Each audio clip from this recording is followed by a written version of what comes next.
Hey guys, welcome back to my channel. In today's video, I'm going to discuss top 10 Java interview questions.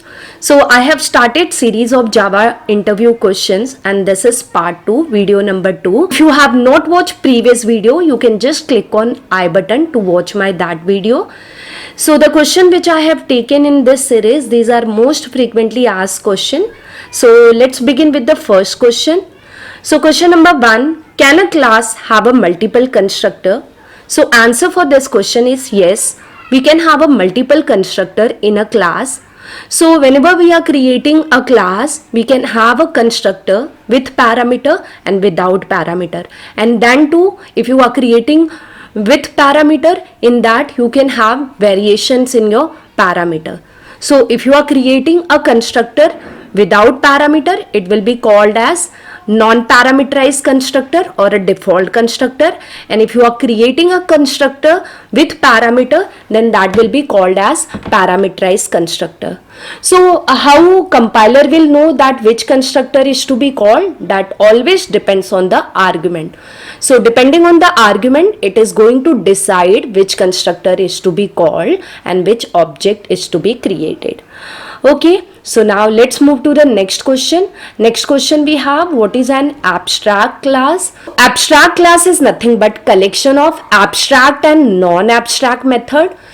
So for creating abstract class, we use abstract keyword. So before class, we write abstract keyword. And one more point about abstract classes are that they cannot be instantiated and are either partially implemented or not at all implemented. Means the method which you are having, they can be implemented or they cannot be implemented. That means the body can be written fully or you can omit the body. The subclass can write body of that class.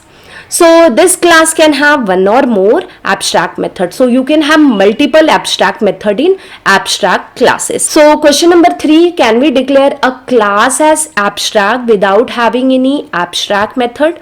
So just now we have discussed that abstract classes can have abstract as well as non-abstract method, and just it is having a special keyword before the class keyword, that is abstract.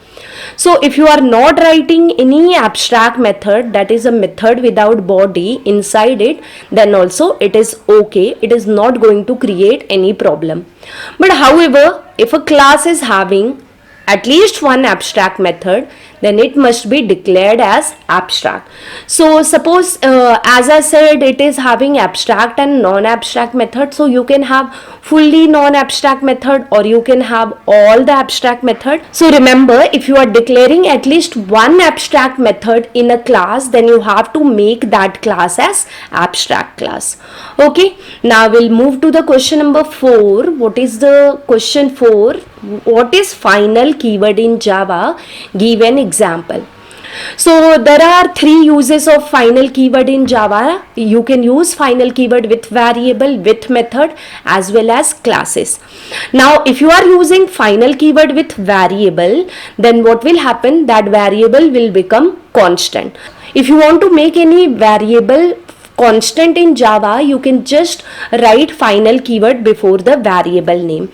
And as you all know, constant value cannot be changed. And here I have given example, like I am creating one variable int val, and what I have done before this, I have written just final keyword. So my this variable becomes what? Constant.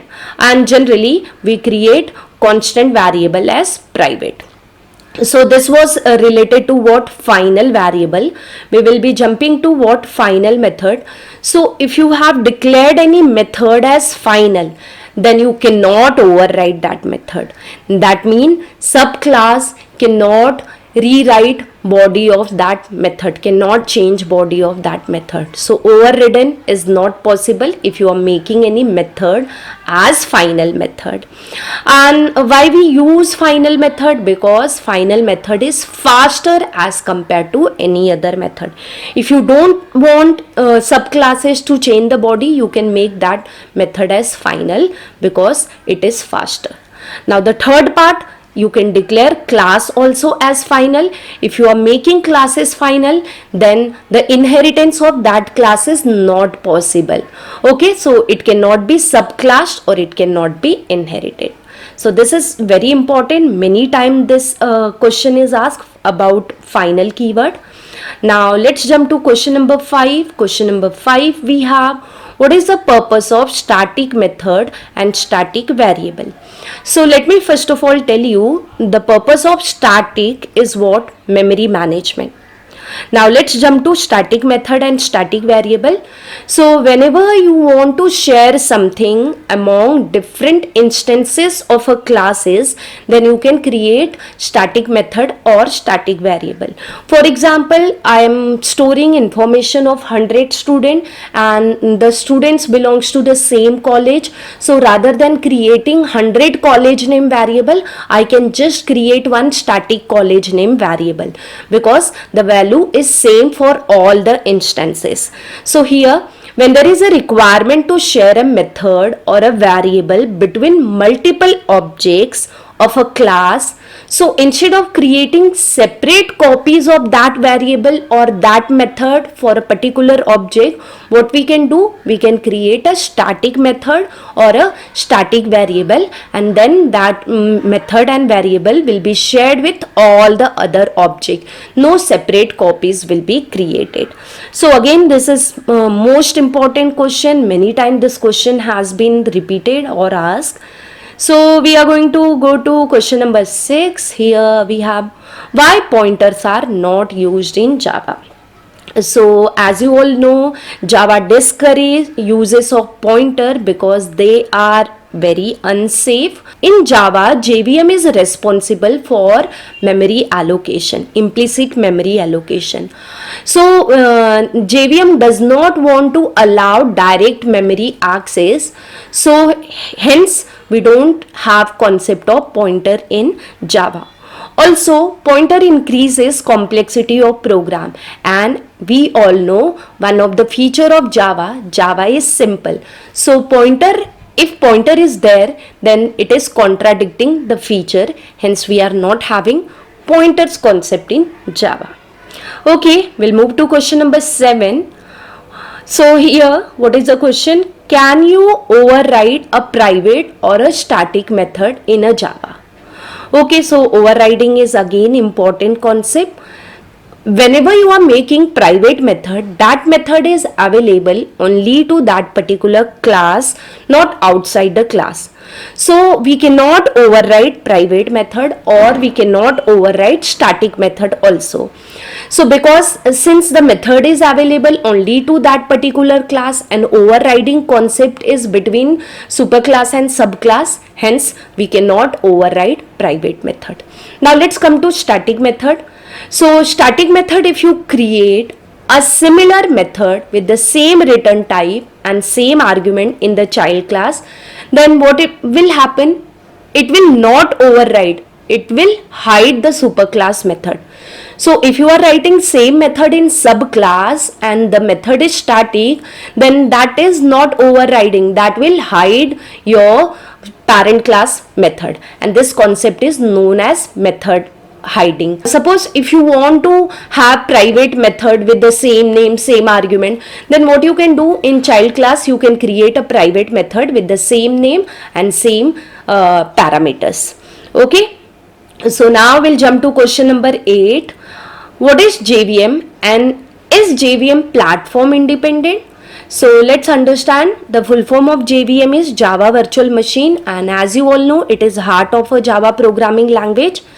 And JVM is responsible for converting a bytecode into machine readable code.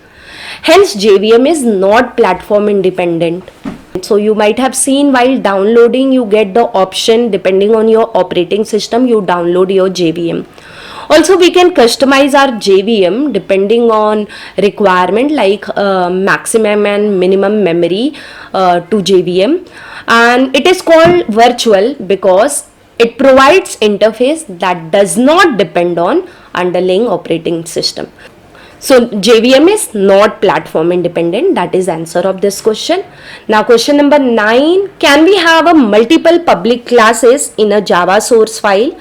So the answer for this question is no, we cannot have multiple public class in a single source file.